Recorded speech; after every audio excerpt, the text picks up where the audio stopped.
This is Talk Business and Politics with Roby Brock.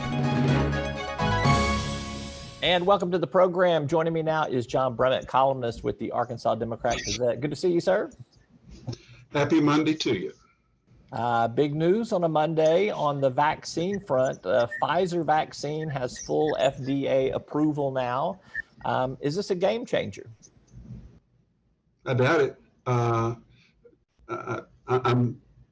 I hate to be pessimistic. Let's hope so. Let's hope there are many game changers. The game needs to change. But I'm not. Governor Hutchinson is one of the few who's been saying, I think a big difference will be if we get final FDA approval. As one, I think most of the people who got it had no doubt it would be forthcoming, that the emergency authorization was going to be good for full authorization. And it seems to me the objections reflect a stubbornness that may transcend this predictable news.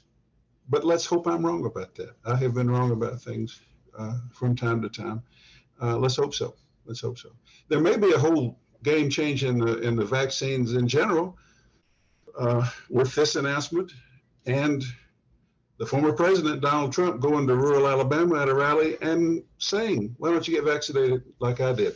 That was a pretty interesting development. Yeah, tell me a little bit about your perspective on Trump's the reaction from the crowd to Trump saying, I think you should get a vaccine. I got one. He got some boos.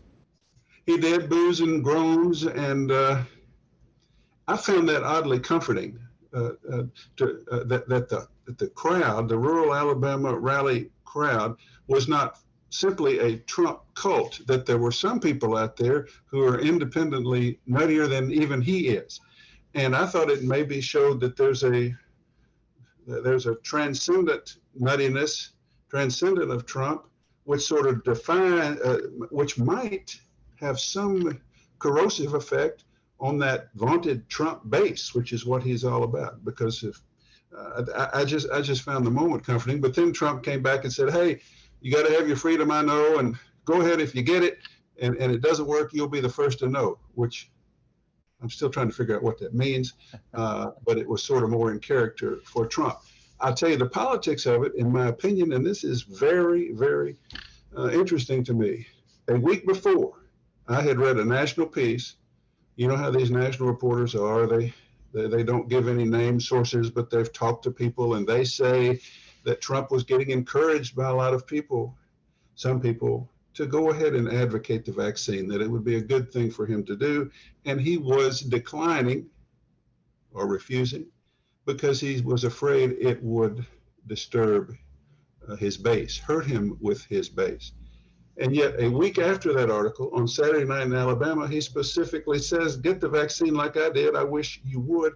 I'm going to ask you what changed in that week. I'm going to offer that what changed was that Joe Biden had a political meltdown over Afghanistan. His approval rating went under 50. The whole new political dynamic seems to be possibly, that's how it seems to be possibly changing. And I think from McConnell advocating vaccines, Leslie Rutledge advocating vaccines, and now Trump, I think there's a calculated conservative right-wing thinking, that Republican thinking, that this one, Biden is weaker. The middle may be there again for our competition, but we need to get off our plate any complicity if this thing gets much worse, if schools make it much worse, if the schools get much worse, if the hospitals get in much worse condition. And so let's advocate the vaccine. I think that's, and I think that it's get it off our plate, and also take advantage of the fact that the political climate is changing a little with what is possibly, contrary to what I said last week, possibly a pretty serious problem political for Biden and the Democrats over this Afghanistan ineptitude. Oh, let's talk about that. That's the segue I want to work us into. A week ago, I asked you if the political machinations over Biden's troubles with Afghanistan were more about pulling out, exiting from Afghanistan, or the execution of the exit. You said you thought it was the execution of the exit because we have had other presidents advocate exiting. Afghanistan, and the American people seem to want that as well. So do you still hold that same line of thought? Well, I did say that, and I also offered this view that was pretty widespread in the instant analysis, that, yeah, this is pretty chaotic. This is quite a mess, a screw up by the Biden administration. This doesn't look good, but Americans have famously short memories. They have absolutely no understanding of and not much sympathy for Afghanistan. After a time, I said, there will be probably no political effect on this because the American people will say, I'm glad we're out. I'm sorry we had so much trouble getting out, but we didn't need to be there in the first place. And it would become not a major political factor. You still have Democrats, you still hear from national reporters that that's what the Biden people are saying, that all of this is messy process, but the product is going to be, we're out of there. And this is not a 2022 or 2024 election issue. I now have, let us say, evolving views on that. And but to this extent, Joe Biden's political currency is simply that he was not Trump. That's why he won by 7 million votes while Democrats were losing seats in the House. Trump was rejected on a personal level, on a behavioral level, on a level of American suburban moderate exasperation with all his high drama and behavior. Biden's job, under the mandate I see for him, is to not be inept, not be a drama king like Trump, be quietly, boringly efficient.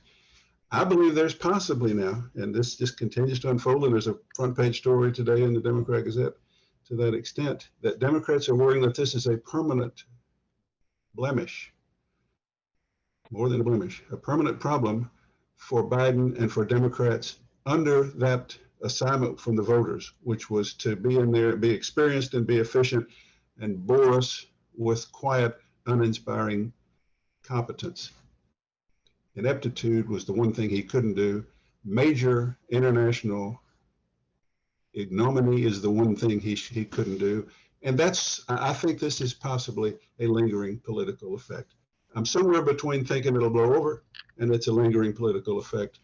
And we'll just have to wait to see. But this is potentially a political sea change, I think. Give me a little preview of what you have in some upcoming columns later this week. Just tease everybody a little bit with what you've got on your plate. Tomorrow, I've already told you, because you asked about it. It's often coincidental that the things I'm thinking about over the weekend that I write for Tuesday are things that are on our minds as we meet here Monday mornings. The whole business of tying together, as we have just done so ably here, the problem in Afghanistan, Biden's problems, and this sudden declaration, I think calculated by Donald Trump down in rural Alabama, hey, get the vaccine, and how that reflects a potential change in our politics. That's tomorrow's column. And so what we have talked about here will be discussed there in greater detail. All right. It's a good preview. He's John Brummett, columnist with the Arkansas Democrat Gazette. As always, appreciate your takes. Thank you, Roby. See you next week. Bye-bye. All right. That's all for this edition of Talk Business and Politics. I'm Roby Brock. We will see you next time.